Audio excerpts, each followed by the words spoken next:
நம்மில் பல பேருக்கு இருப்பதை கொண்டாட தெரிவதில்லை. நம்ம கிட்ட இருக்கிறது ஒரு ஆகப்பெரிய பொக்கிஷம் அப்படிங்கிறது கொண்டாட தெரியாது. நமக்கு தெரியாதுங்கிறத நான் இப்போ ப்ரூவ் பண்ணவா? பாருங்க, பல பல பேருக்கு இந்த உலகத்துல குழந்தையே இல்லைங்க, நமக்கு இருக்குங்க. பல பேருக்கு கணவனுக்கு மனைவி இல்லை, மனைவிக்கு கணவன் இல்லைங்க, நமக்கு இருக்குங்க. எவ்வளவு பெரிய ஆசீர்வாதம் தெரியுமா? இது கிடைக்கிறது எவ்வளவு பெரிய ஆசீர்வாதம் தெரியுமா?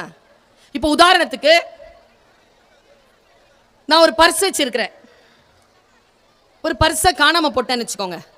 இப்போ ஜெயராஜ் சார் கிட்ட வந்து சொல்றேன், இல்லை செல்வியா மாட்ட சொல்றேன், ரொம்ப தாய்மை கொண்டவர்கள், சரியா?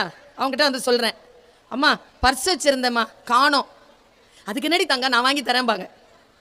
அது இல்லை, பொறுப்பா கேட்டா என்ன கேட்பீங்க? எங்க தொலைச்ச? பஸ்ல. பஸ் நம்பர் தெரியுமா? போய் தேடலாமா? இல்லை பஸ் போயிடுச்சு, தேடுன இல்லை. அப்புறமா என்னம்மா கேள்வி வரும்?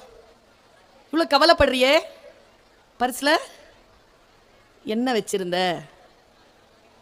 30 ரூபாய் வச்சிருந்தேன். என்ன சொல்வீங்க? போனா போட்டோம் சொல்லுவாங்க, போனா போட்டோம். பர்சுக்குள்ளதான் 30 ரூபா, பர்சு 30,000 ரூபா. நமக்கு பெருமதி தெரியறது இல்லை. இந்த அம்மா அப்பாவே பெருமதிங்க, புருஷனே பெருமதிங்க, மனைவியே பெருமதிங்க, குழந்தையே பெருமதி. அதுக்குள்ள என்ன கிடைக்குதுங்கிறதெல்லாம் அப்புறமா பார்த்துக்கலாம்.